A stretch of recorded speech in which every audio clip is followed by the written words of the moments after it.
Greetings to our viewers. Welcome and thank you for joining us in today's conversation on North Korea and its nuclear implications. We are joined by Professor Yangmo Ku of Norwich University, Vermont. Professor Ku is also the director of the Peace and War Center at Norwich University. Professor, welcome and thank you for joining us. Let's begin with the first question. North has made it to the news again, given that it has restarted some of its nuclear reactors. So, how do you think, or how could you explain it manipulates the regional politics, especially with regard to South Korea, Japan, and China?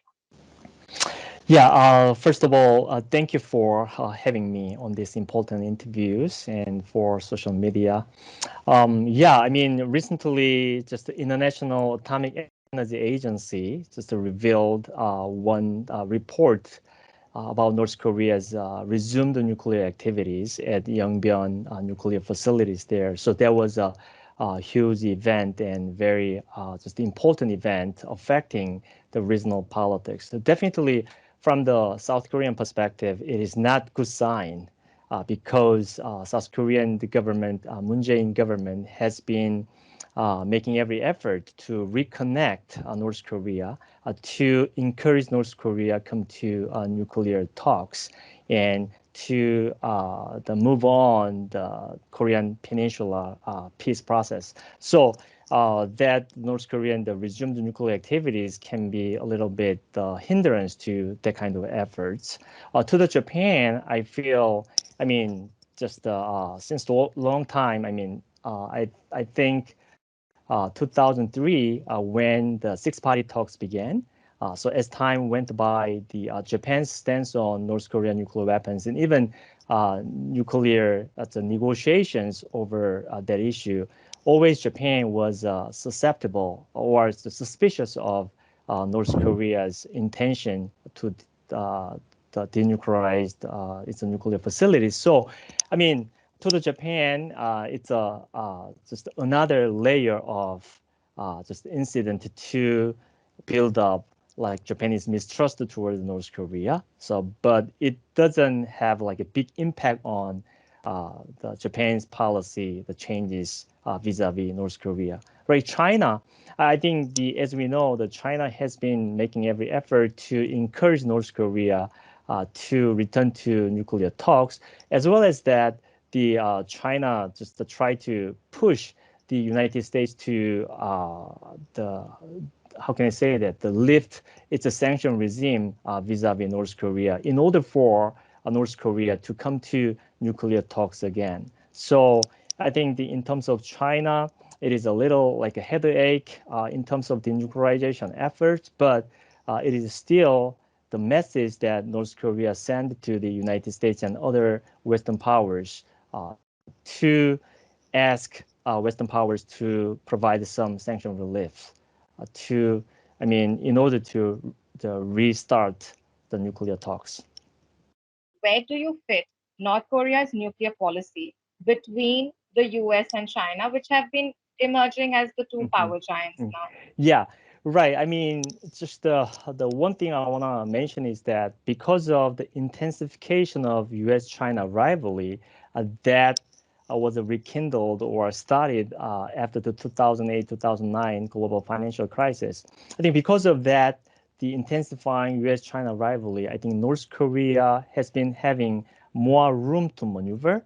So I always thought that if U.S. and China had cooperated closely with each other to handle North Korean issue, it would have been very easy, relatively easy for the international community to resolve North Korean nuclear issues. But because of that, just the rising rivalry, I mean, North Korea do not have to, I think, just abide by the rules made by the United States and other Western powers because of the China, because China tacitly has supported the North Korean the regime, right? Even though China does not support North Korean nuclear weapons and nuclear development, but from the Chinese perspective, a more important thing is to sustain and maintain peace and stability on the Korean Peninsula for Chinese interest. So I think the North Korean denuclearization issue is still important to China, but more important thing is peace and stability on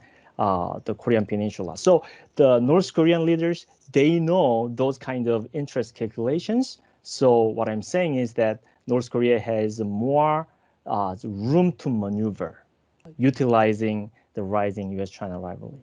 Moving to a different aspect of the broader topic, where do you find or do you think that there has been some sort of nuclear policy changes when it comes to the relationship between Pakistan and North Korea?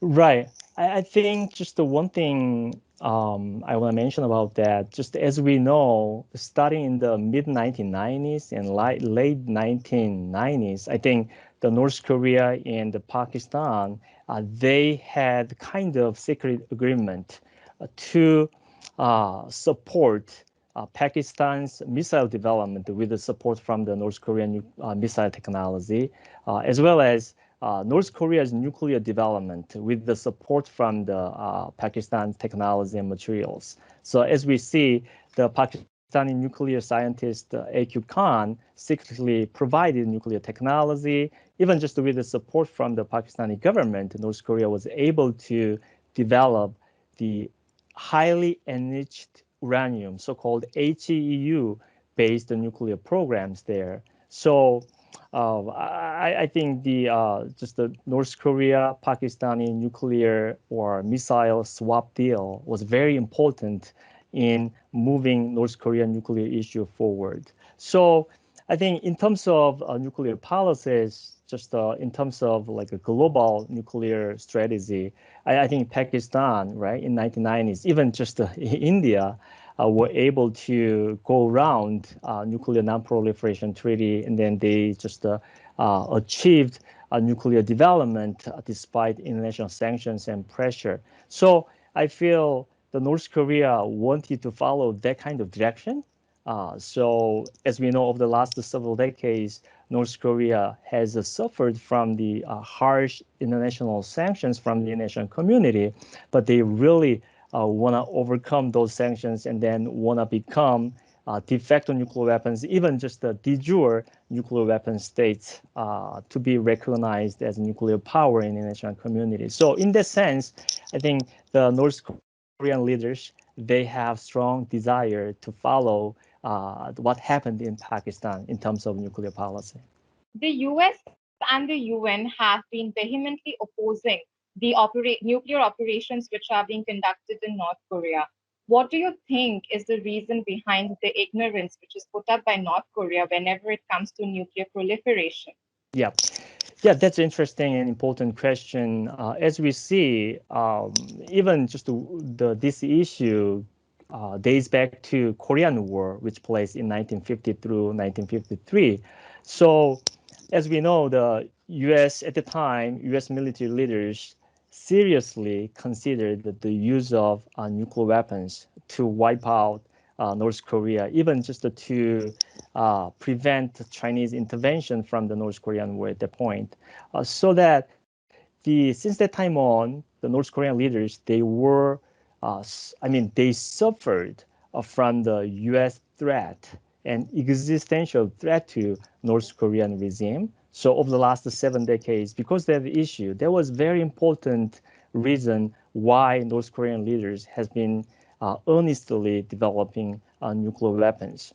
So that I think even in current context, Kim Jong-un regime and just the key supporters of North Korean regime, they need nuclear weapons to deter Western powers, especially the United States, from intervening in domestic affairs of North Korea. I mean, from their perspective, they believe that the U.S. has been trying to topple the Kim Jong-un regime in North Korea, and they view American action as very imperialistic. So from their perspective, the nuclear weapons is very important means to deter U.S. threat. So because of that, despite all those international sanctions and international law violations, and North Korea didn't care about them much because its ultimate goal of the regime is regime survival and regime security.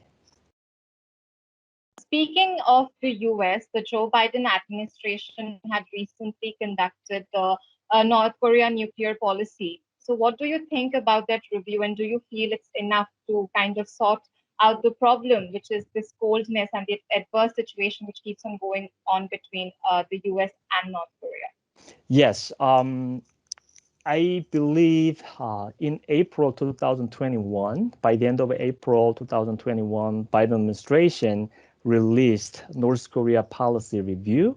So as far as I know, that review was not very detailed, just the policy measures.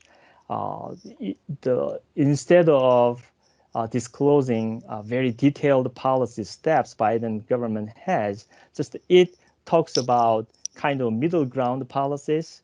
Neither, I think, the Trump administration's all or nothing policy, nor the Obama administration's strategic patient policy. So the Biden administration tried to take the middle course between those two previous regimes' North Korea policies, but the using those policy review, I think the Biden administration was pretty ambiguous, strategically, I think, ambiguous just in laying out their policy review because it's initially the Biden administration and policymakers didn't want to be criticized by other skeptics at initial point. So I think as we see, Biden administration's policymakers have been sending the signals to North Korea continually. So without any condition, just let's talk about the denuclearization of North Korea or Korean Peninsula. Please come to negotiating table. But as we know, because of the pandemics and because of all those differences in their policy stances, North Korea has not been just very accommodating to American requests at this point. Lastly, Professor, whenever there is any news coming out of North Korea, there are certain implications which kind of sends out an emergency to almost all countries. So when such emergencies arises, what do you feel should be the way out? Should it be deterrence, engagement, or like you said, a middle ground? Yeah, you mean just in response to North Korea's continual nuclear weapon developments, how the international community should respond to that? Just okay. What I'm saying is that the recently I wrote one article in the Diplomat, the international magazine. I mentioned that the stronger deterrence or like a maximizing kind of engagement were not enough to handle or address this issue. The reason why I'm saying that was that, I mean, stronger deterrence, that includes just the redeployment of tactical nuclear weapons on Korean soil, South Korean soil, and then just to clarify America's nuclear doctrines, and even just to deploy the intermediate range nuclear missiles on South Korea, in South Korea, or in a kind of vicinity of the Korean Peninsula. I think that kind of strong kind of policy measures and stronger deterrence measures, I don't think the North Korea would bend over in response to that kind of pressure. So North Korea, as I mentioned before, the China has been tacitly supporting the North Korean regime under the condition of the rising the U.S.-China rivalry, right? So from the Chinese perspective, the North Korea is kind of strategic asset at this point. To a certain extent, many scholars say that the North Korea has been China's strategic liability, but I think under rising U.S.-China just a strategic rivalry, I think North Korea is still a very important nation to China. So under the China's continual support of North Korean regime, I think North Korea would not just bend over in response to the American pressure and South Korean pressure. So the unintentionally, those kind of policies can bring more tensions and more kind of military conflict possibility there. So I fully disagree with that kind of policy measures. Also, on the other hand, like maximizing engagement, which means that without tackling a nuclear issue at this point, we need to provide like a concessions. We need to initiate sanction, partial sanction relief, and we have to move toward the conclusion of the end of war declaration on Korean Peninsula and peace treaty there, and even just the U.S. North Korea diplomatic normalization. Yeah, definitely, just in the long-term perspective, it is necessary to move toward that direction. But I don't just think it is good for North Korea to be recognized as a nuclear armed state in Asian community while pursuing that kind of policy. So definitely it is necessary to pursue North Korean denuclearization, even in nuclear negotiations and whatever. But I really want to mention this one. I want America to change its policy course. When we look at the Obama administration, even Trump administration, a lot of policymakers, they tend to be stuck in CVMD or FFBD mindset, which means a complete, verifiable, irreversible denuclearization or final and fully verified denuclearization. So those kind of very strict stances have not been working in North Korean case. I mean, North Korea, uh, it's a sovereign nation. It is not defeated nation as a result of war. So, in terms of verification, in ultimate case, it is not plausible for U.S. and other international agencies to completely verify North Korea's denuclearization. I think what I'm saying is, at a certain point, U.S. policymakers trust in North Korea's denuclearization actions. They're just a declaration of nuclear materials and weapons and facilities. So it is important for the America to put some trust in North Korean actions, even though that is really difficult, right? So lastly, what I'm saying is that, right, still North Korea can uh, hide their nuclear weapons and materials and facilities in a kind of mountainous terrains of North Korea. But based upon the nuclear deal to finalize North Korea's nuclear denuclearization, and then just the end of war declaration, peace treaty, and then U.S. North Korea diplomatic normalization happens as time goes by. So the North Korea's secret nuclear weapons programs can be liability to North Korea at that point. So they already opened their society to the international community based upon all those just rapprochement kind of policy measures. So that I think the secret nuclear weapons program North Korea contained at that point is a liability to their regime. They don't have to have nuclear weapons anymore in that context. So that's just my policy suggestion. It can be a kind of like a middle ground we can pursue. Thank you so much, Professor, for joining us today. And we really hope that the insights that you have put into is appreciated by our viewers as well. And don't forget to follow the Kootneeti for more updates on international relations and diplomacy. Thank you so much for your invitation.